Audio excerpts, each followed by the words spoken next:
Hi. Oh my Yay! gosh. Wow. So many technical difficulties. Sorry. It kept freezing whenever I joined your room. But anyway, I'm glad that this is working now. Yes, all good. Third time's the charm. Yeah, exactly. Oh my goodness. Well, sorry about that, but glad that we could get this going. Um, did you want to kind of get this rolling since we were going to do it that way and we can kind of take it from there? Yeah, sounds great. So we're talking about how to show up authentically online today.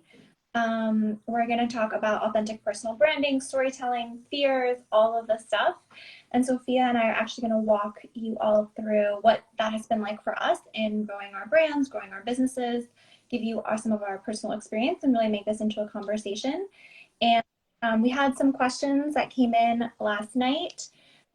Feel free to ask questions as we go. We're going to do a big Q&A at the end and hopefully give you guys a lot of tips and tools that you can use to go and build your brands and show up in a way, especially online, that feels really good.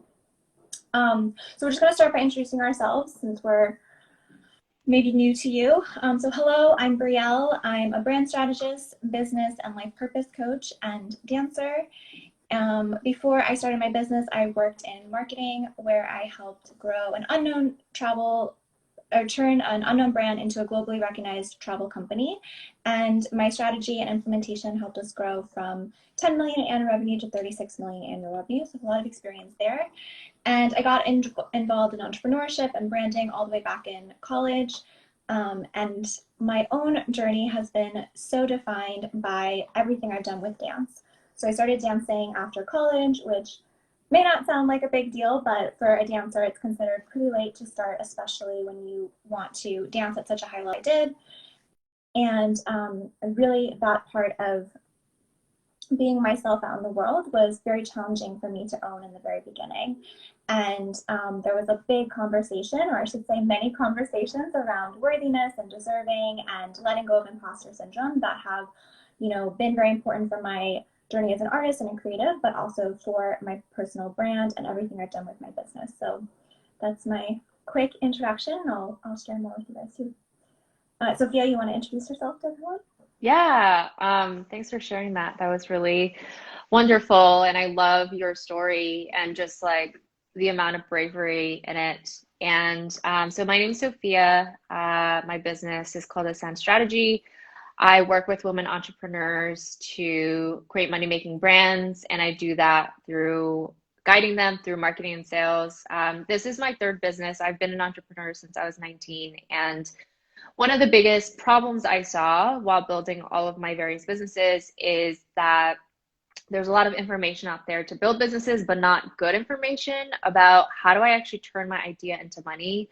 So that is what I focus on when I work with women entrepreneurs, and I do that through branding that is specifically focused on storytelling and how do you show up authentically and create a brand that resonates with people during a time when it's so hard to stand out. There's so much competition, there's so much noise out there. My just to give like a quick rundown of what my businesses were like in case anyone has like specific questions about like the businesses that they're currently working on.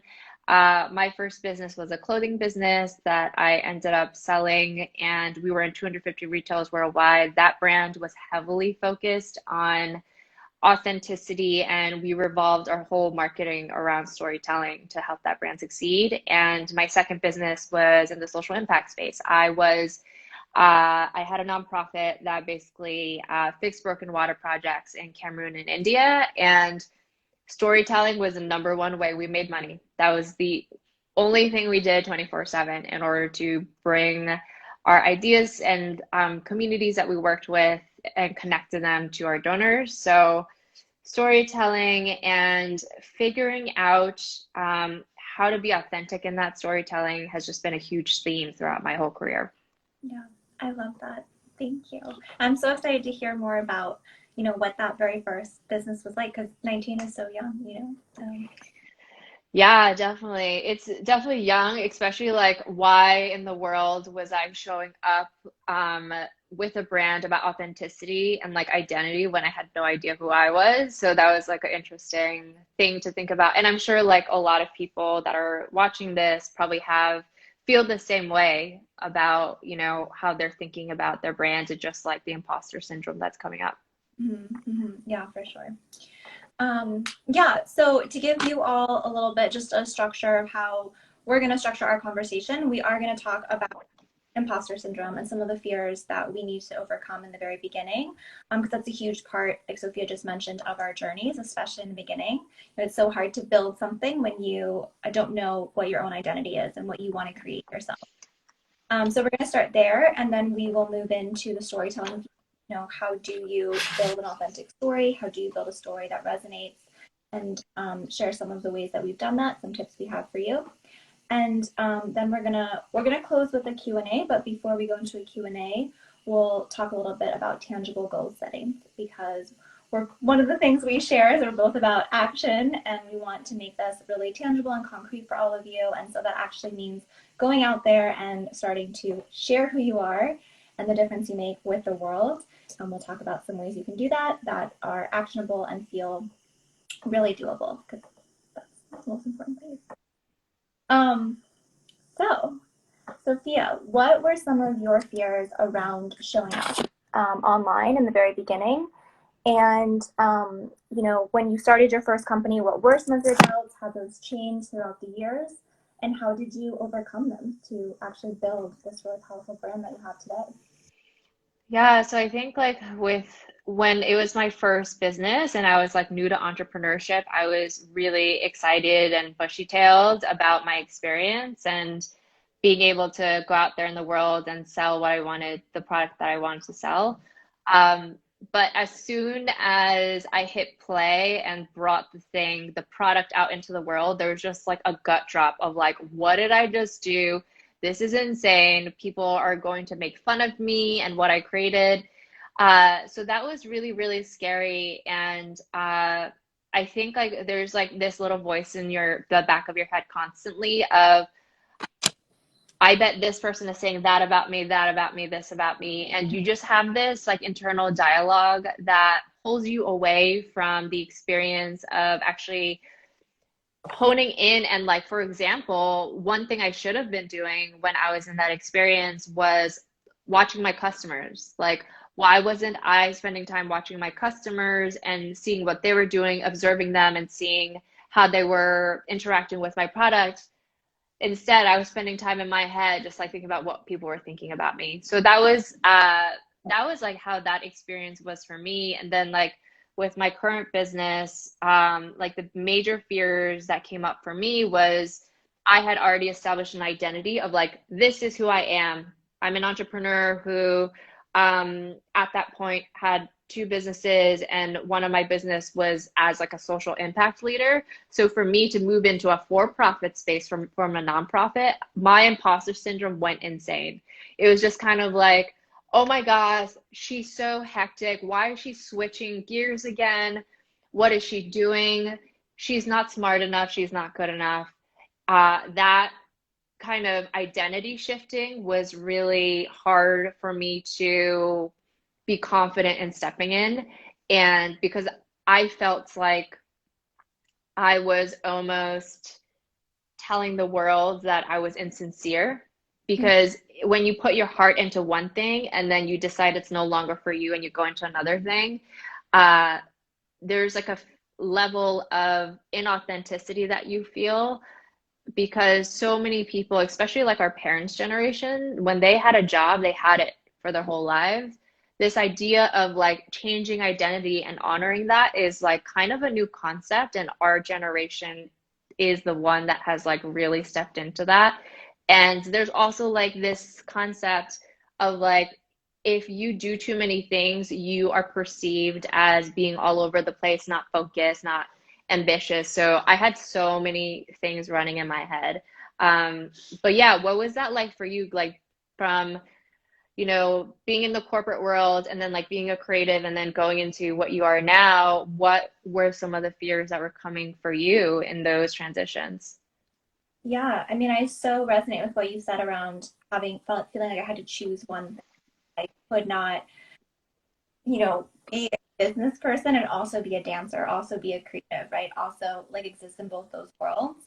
And I remember so clearly when I discovered this term multi-passionate, and I was like, yes, like, that's what I am. Like, I don't fit into this box. Like, I tried for many years to only be a dancer or to only be a marketer and a strategist, and I always felt, in those months and weeks that a part of myself was missing. And so I really did need to go internally and rewrite that and say exactly what you said. Like, that's an old story that comes from a different generation. This is not going to be the world, the skin that I live in, and really like nicely throw that away. And that term multi-passionate has really helped. And I think the other big thing for me was just, you know, building a community of people who were also multi-passionate and had, many lives, and really understood that you can be an expert in more than one thing, and you can love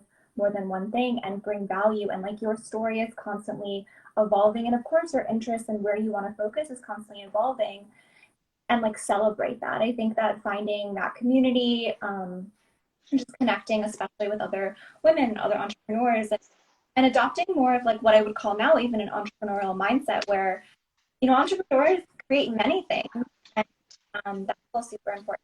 But yeah, I felt the same like fear and imposter syndrome over, oh, well, if I call myself a dancer, I can only be a dancer. If I call myself a brand strategist, I can only be a brand strategist. And how do I fit in between there? And the beautiful part of like when I did just start owning, all of these parts of myself and sharing that, that's when I saw my business really take off. And that was really cool, when other clients started coming to me and saying, hey, I love what you're doing. I love how you're talking about this. Like, I want to be all parts of myself too. Like, please teach me how to do it. Mm-hmm. And I think that's such an important thing that I have learned, and something that I can then offer to for anyone on this call is like when you are fully yourself and you quiet that very pesky voice that is like, what will people think? What will people think? And you just be yourself and do the things you want to be doing, then it gives everyone else permission to do that for themselves too. And that's really powerful. And that, grows exponentially very quickly. So. Yeah, I love that. I totally agree. And you said something interesting about like it's a past story. And I think like that's something we often forget when we're starting a business and we're thinking about stepping into whatever brands that we're trying to create and show up as that brand. All of the fears that we have about being visible, like they're all stories. Like that's something I feel like we always have to remember. It's like it's not an actual fear, it's a perceived fear that we created a story around because, for example, when I was young, I was taught that it was like perceived as conceited if I showed up on a live like this where my face is showing and it's all about me. Like there's like that narrative very strongly amongst women of visibility equals you being conceited, and therefore you shouldn't do it because it's unladylike or unpleasant. And that's like so hard for a lot of women business owners to deal with because it's directly conflicting with your ability to make money. So, yeah, I find that really interesting. And I always try to remind people like fears that we have around visibility, it's just old stories that we're holding on to for dear life. Yes. Oh my gosh, so true. So true. Um, that's maybe a really nice segue into the storytelling piece that I know we wanted to discuss. So, do you want to talk a little bit about like how do you think about authentic storytelling? You mentioned that was been so important in terms of how you've grown, all of your companies, and storytelling is a huge part of how we remember things and share information as people. So, yeah, what does storytelling mean to you? How do you use it? Is there anything you want to share there? Yeah, I think that one thing that we've inherited as entrepreneurs from the previous generation is this idea of the corporate veneer and the fact that in order for you to be official, in order for you to show up as a legitimate business, you need to seem super corporate. Um, the problem with that is that the millennial and Gen Z consumer does not like that. They don't connect with that. It just doesn't do anything for them. And I think that as entrepreneurs, the first thing we think about when we start a new business is we want to be legitimate and considered authority. So we kind of venture towards, I need to look super official, I need to look super corporate, when in actuality, it's in complete misalignment with the consumer wants now. So for me, when it comes to storytelling, the hardest exercise is for you to break down who am I at my core and what does authenticity actually mean to me if I break apart all of like the insecurities I have of what I need to quote unquote do to be official, authority like for people to respect me. So it's kind of counterintuitive actually, where it's like, oh, you're telling me that in order for me to be the best business owner I could be, I have to just be me. Like that, you have to be such a confident person to like really believe that. And all of us, including me and you, like at some point in our lives, like we didn't have that confidence to fully show up as our full selves because that's really scary. You're telling the world, hey, I'm a little weird. I do this weird thing and I do that thing, but I'm putting it out there because I know that you're going to like me. And like, that's really scary. So for me, storytelling has actually been a really hard exercise of just like arriving at a place where I trust myself as a human and who I'm showing up as in the world and saying that's enough. Like me showing up as my authentic self, it's like enough for me to sell whatever I need to sell. And um, people are going to resonate with that. But that's how my journey has been for me. How has it been for you? I feel like your story is so powerful because you like fully stepped into like all the identities you've occupied throughout your career, like especially the dance thing, like you go hard at that. And I like so respect the fact that you're like, I do not care if you don't like this. This is me. And it's so magnetic and I love it. Thank you so much. Yeah, I mean, just like you said, that was something that I really had to own, and I worked, you know, to know that I was enough. And I think as a performer, especially with dance, when you walk out on stage, you really learn that it all starts with what you give to the audience, right? Like if you walk out on stage, the audience responds to whatever energy you have, and I remember very distinctly, working on that with my dance coach and like really a few performances where I felt that so powerfully. And I started taking a lot of what I was learning in dance as a performer and applying it to my business and applying it to then how I was showing up online. And that was definitely really, really powerful for me and something that has really helped. And I think when it comes to, being my full self and knowing that that's enough, for me, that I've learned that's an internal thing. It starts with, like you were saying, like having the courage to say, I am good enough. I am good enough as I am. There are going to be people out in the world that are going to respond to that and gravitate towards me. And we're really going to build a connection, and I'm going to trust that. And so that trust that I build is going to give me the courage to like actually start sharing, because that's the hardest part, to start sharing when in the beginning, you're kind of talking to yourself, which can be really scary, but also can be really liberating, like you have nothing to lose. So those are some of the things that have helped me. I also really remember when I really believe in finding underlying threads through stories, right? And I think in who we are, there are these deeper core values or messages or beliefs and things that are really important to us that show up in all areas of our lives, even if on the surface those seem very different. So, you know, branding, marketing, dance, acting, those are like very different things. But at their core, they're all about building connection, and they're all about expressing ourselves and telling stories and how we move through the world as humans and experience all that. And when I was able to, for myself, you know, from like almost like a brand strategy perspective, and I was able to say like, oh, this is the core of what's going through all of my passions and all the things that I want to do and create in the world. And like, oh, connection is huge for me. Like that's always been something that has been really important to me as a human being and something I've looked for. And so when I'm able to then like understand that for myself, I can tell the story to other people. And what's been really cool for me is to have people respond to that, right? Like even someone I would like talk to on like the subway or the train and tell them what I do. When I was in my early 20s, I would get like a, oh, like that doesn't make any sense. Like that would be very confusing. And now when I share who I am, what I do, I always get the response of, "Oh, that's so cool," you know. And I know that that comes from the way I have told the story and changed that inner story, like you're saying, for myself, because I very much grew up with this idea, which again I think is an older generational thing of like you can't be both a dancer and a marketer. Like you can't live in the creative and the business entrepreneurial world. And so that internal shift really has shown up externally.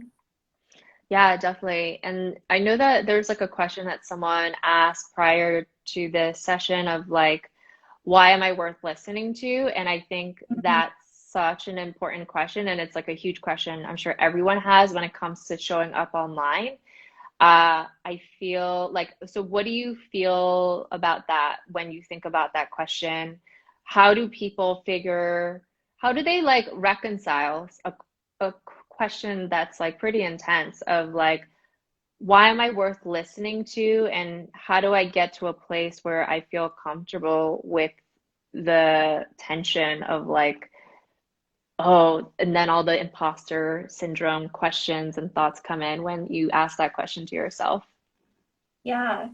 So I bring it back to dance just because it's such a visual example. Like it comes with you have to start showing up and have to give yourself that grace, ability to grow, and really say that in the beginning, like I'm going to do, like I'm going to host an Instagram live, or I'm going to put up a story, whatever. I'm going to give a workshop. I'm going to lead a group of other people at my company. I'm just gonna like start something. But whatever you're starting, you have to give yourself space to start that and know that it's not going to be perfect. And know that if you continue to show up and you continue to practice, you're only going to get better and better.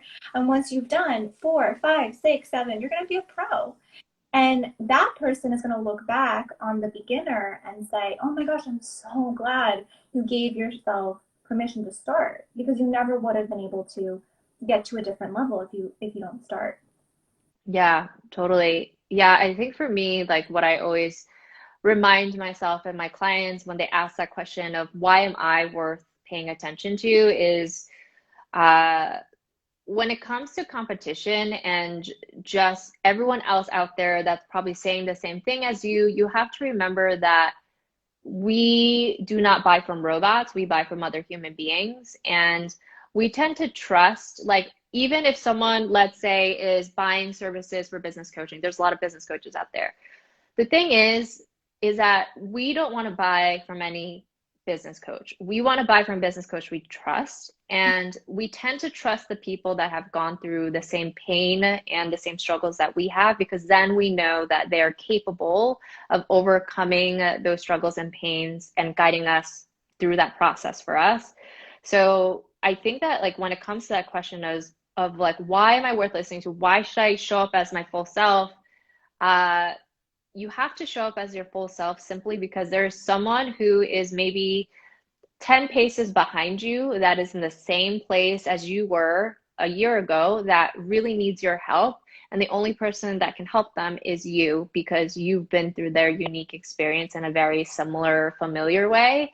So I feel like this idea of there's no one else like you, there's no one else that has the same personality and experiences as you, and that's the sole and main important reason why you need to show up as your authentic full self.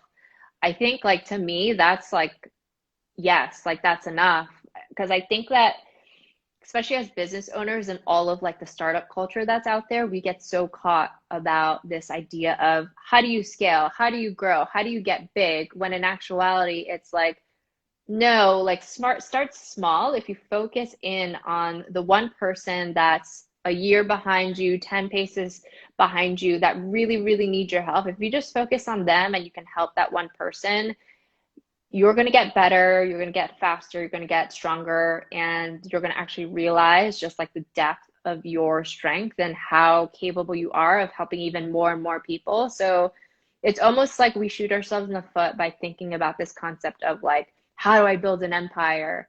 And of course, that kind of thinking gets you to a place of just like stress and you don't get anything done. So kind of starting backwards and starting small and be like, no, who's that one person like me a year ago I can help, and let's start there. I love that. That's so powerful.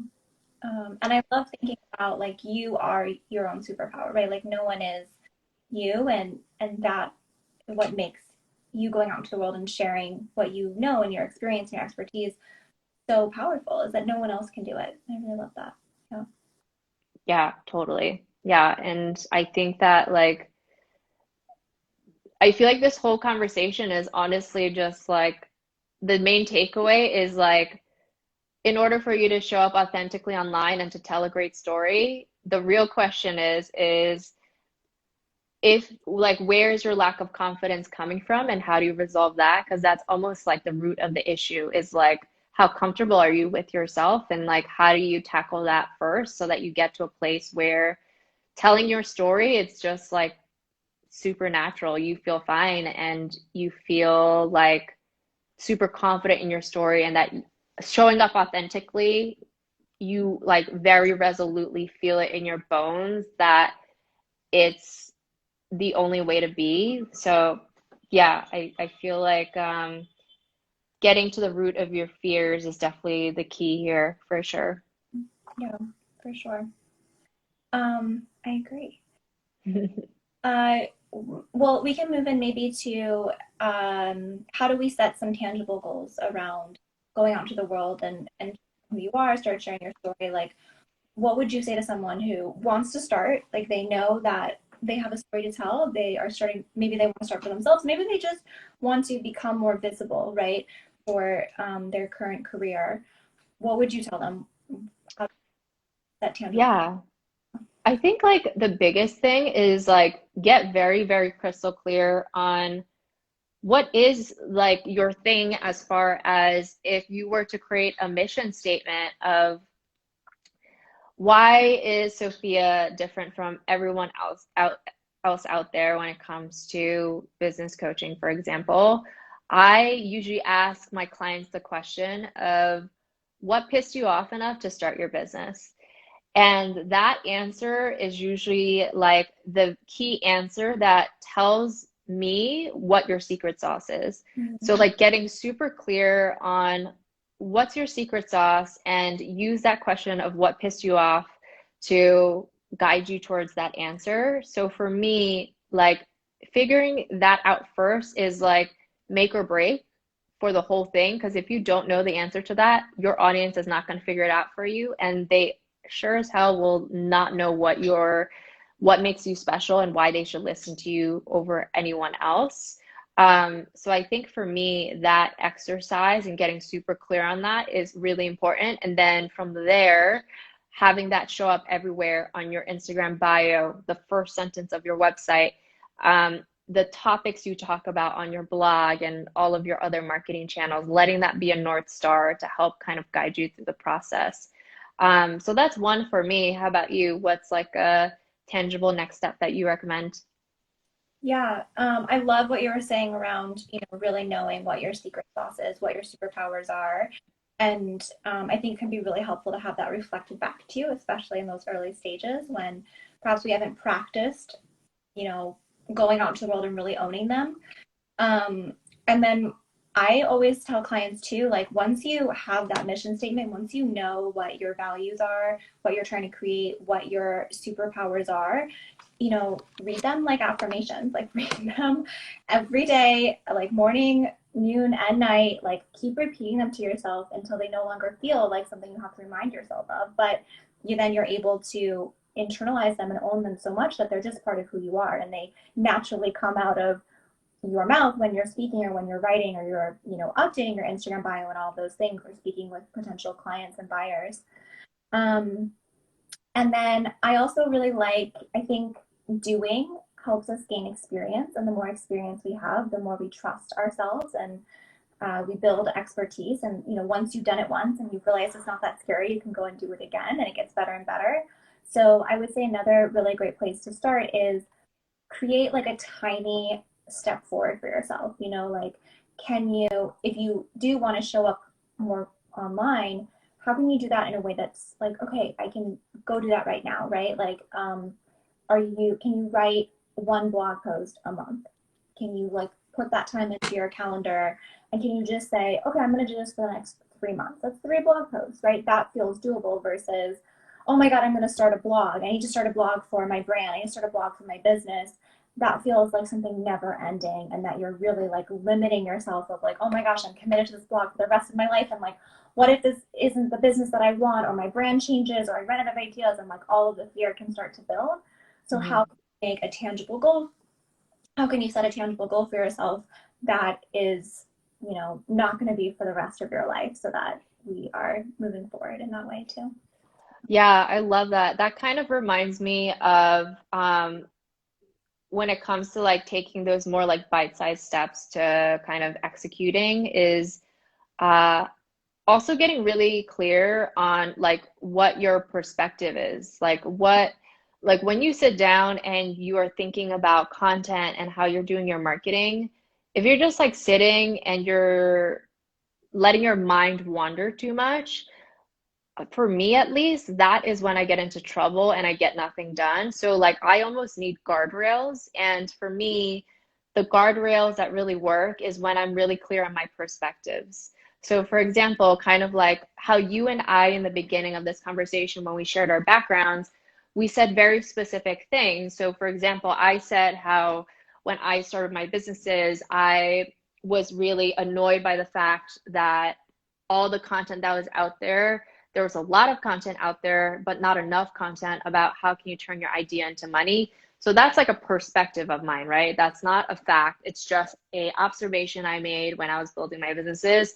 So like understanding for yourself, what are beliefs that I have that I would tell at a dinner party that are my opinions, but they're super representative of my personality, and therefore that communicates on a very authentic level. Like, this is my brand, and here are like a platter of 4 to 5 perspectives that really represent who I am and how I show up authentically in the world. Because I feel like that's another thing. Like, you need to in order to become a brand that's visible and is memorable, you kind of need to be known for certain things. And I often find that having like a manifesto of perspectives like really helps you show up in a way that is not only authentic and true to yourself so that you can align with your internal messaging, but also like it gives you guardrails so that your messaging is like not all over the place according to how you're feeling that day. I mean, which is totally fine, but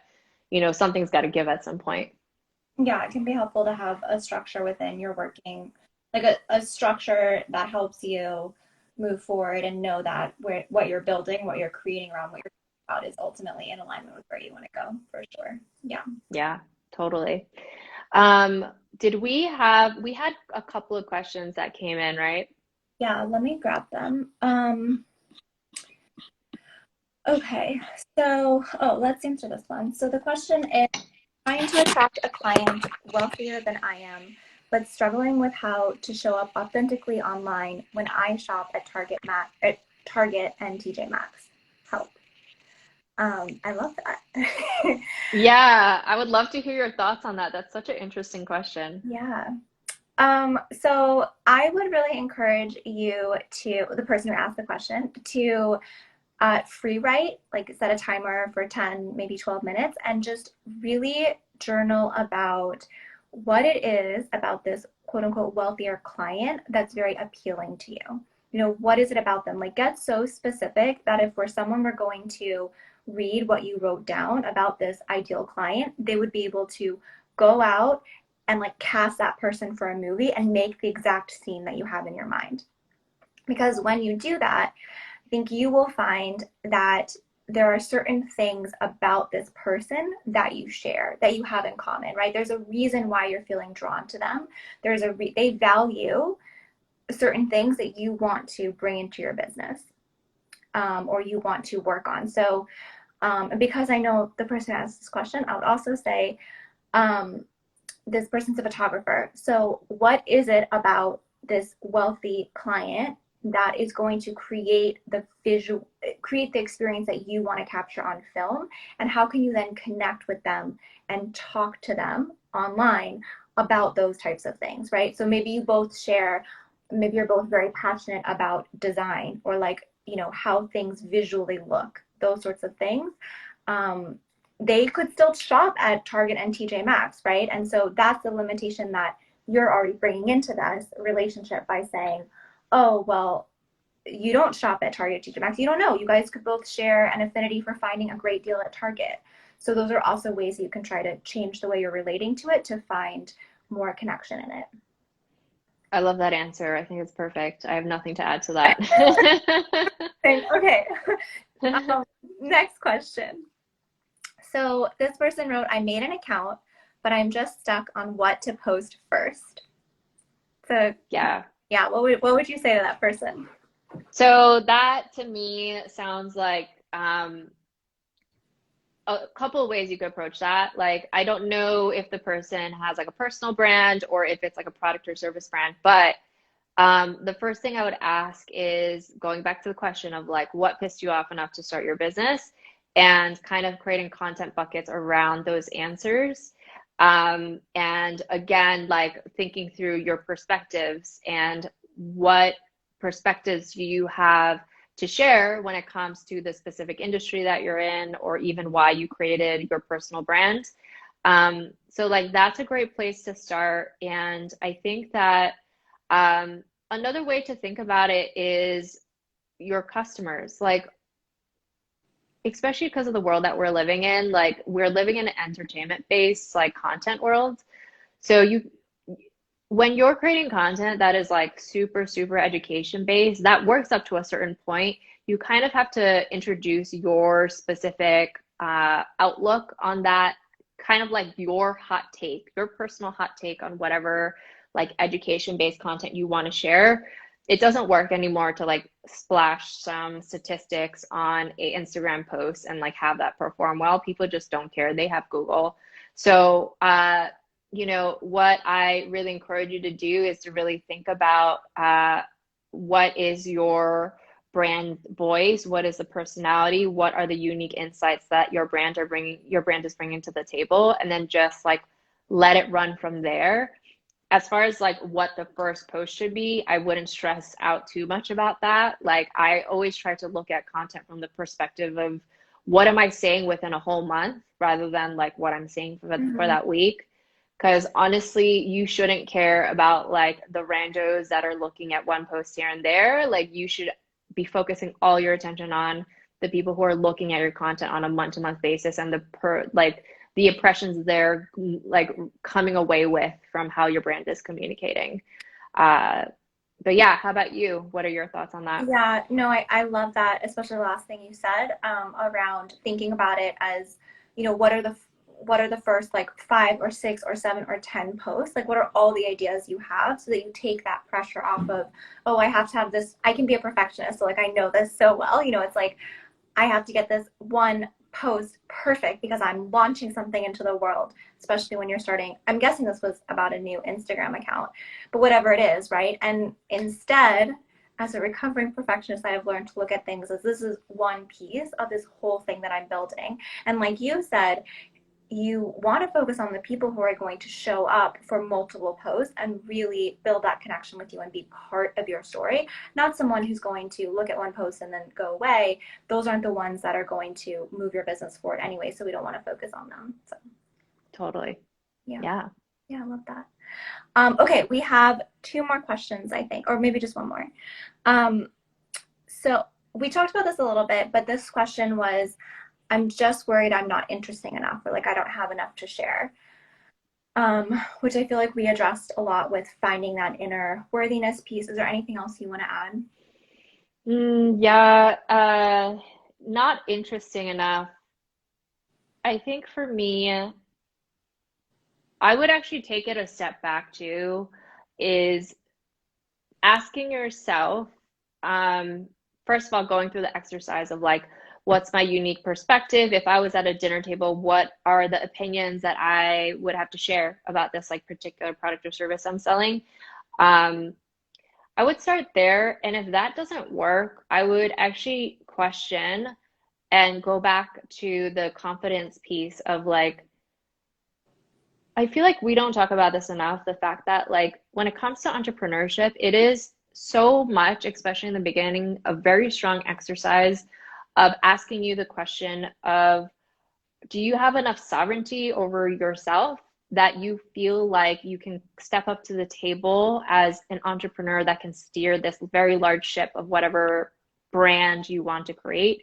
And if the answer is no, that you don't have that personal development work completed enough within yourself, then like this question of being interesting enough, like if you can't answer that, you're not going to answer a million other following questions that happen afterwards. So like I would take a step back and actually like ask, like kind of ask you to ask yourself, are you ready for this? Are you ready to build a business? Because if you can't answer this first question of why am I interesting enough to do this? Um, it is like the foundational question that no one else can answer for you. And you just have to personally get to a place where you can find that answer and like do the work. Um, I know that it's like that's more of like a deeper like existential answer, but like I often find like people who are really stuck on this question, like that's kind of the question that they need next if they're not getting there. And I would add to that. Yeah, I think that is like what Sophia you're saying around that's like an internal conversation to really go back to where your beliefs are coming from and to really build that internal worthiness piece. And that's where I think it can be really helpful to work with someone because sometimes it's easier for other people to see why we are interesting or all of our strengths when we're in a place where we haven't quite learned to own them yet. And so seeing it, hearing and seeing it reflected back to you can be really powerful. I know that's one of the things that like I love about working with clients. Oh, phone call. Hold on. I forgot to turn on the do not disturb. Okay. So that can be really helpful, you know, ask your friends, like your friends think you're very interesting. You know, if you are in a more corporate setting and you have any sort of like performance review or you do like a feedback with your manager or your coworkers, it can be really helpful to hear other people say, this is what I see when I see of you, or like, this is what I think of when I think of you. And then use that, right? Again, like bring those into your own internal affirmational process, right? Say them to yourself over and over again until you are really clear about them. And I would add, you know, think about walking out on stage and knowing that what you put out there is going to get reflected back to you. So if you don't think you're interesting enough to listen to, yeah, no one else is going to think that. But if you can switch that story for yourself and recognize that you have something to add and recognize that you are what makes them interested in it, right? Your energy and intention behind it, that is like an automatic 180 that will really be very, very powerful and resonate. And the one other thing I would add is ask yourself like why you had this idea or why are you interested in this thing, right? Because if you're interested in it, again, there's a reason why. And like we've been talking about doing like mission, like what is your mission? What's your brand identity? What are your values? That's also getting at that why piece. You know, why does this matter to you? Yeah, love that. It's a great way to end. I love it. Yeah. Okay, yeah, I'm just gonna check. I think that's it. Do we have any other questions here?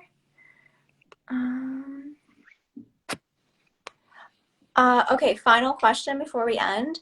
What's your advice if you don't quite know what you want to create yet? If you don't know, so then why are you in the state of wanting to create something, right? Like, I am of the personal opinion that you should not create a business unless you are on fire about something, because the journey, the resources, the mental turmoil, the complete life upheaval that happens when you are creating something new, you need a very strong carrot. And that strong carrot needs to be something that you're so passionate about that you can't sleep, that you are so excited to build it. So for me, I just don't think that you should build something unless, like, if you have that like doubt in your mind. Uh, but that's just me personally. How about you?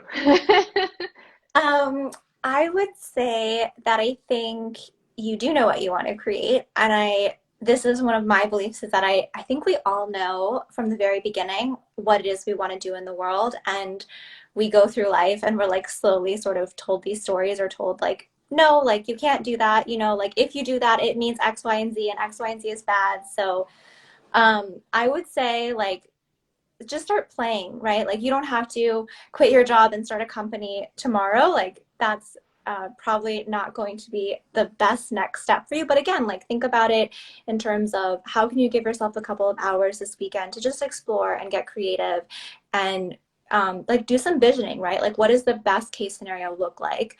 What are some ideas that you're interested in? Can you you know, I'm a marketer at heart too, so like I love using data. So how can you like collect data on yourself? How can you try something and then, you know, make a note, get a notebook or get a Google Doc and just write down what that experience was like, and then try something else and write down what that experience was like, and then you try 3 or 4 things, and you'll have a lot of data, and you'll be able to look at that and say, oh, okay, like I really liked this part of that experience. And oh, that's the same thing I liked about this experience, even though they were kind of different. Oh, and this thing, oh, I really don't like that. And you'll start to be able to build some clarity for yourself around what it is that you want to create. Because if you're feeling called to create something, generally I find that like there's a blocking of some way, and Yeah. you just need to clear the clouds on a sunny or on a cloudy day. You know, like the sun is still there, but you have to like really peel back those clouds. So start playing, and then, you know, find a really simple system to keep track of what you're learning. Yeah. So like get to the bottom of why does that feeling exist? And then how is your fear blocking you from seeing your answer, basically? Yeah, yeah, Totally. love it. Well, thank Cool. This was so fun. I'm so glad that we could do this. This was great. you. Thank you. I think we're both going to be posting, hopefully, if Instagram cooperates with us, we'll both be sharing this video. So if anyone is watching the replay and has any other questions or things you want to talk to us about, go ahead and leave a comment, and we will hopefully see you soon. Yeah. Awesome. Bye, Bye. everyone. Thank you. Bye, Vero.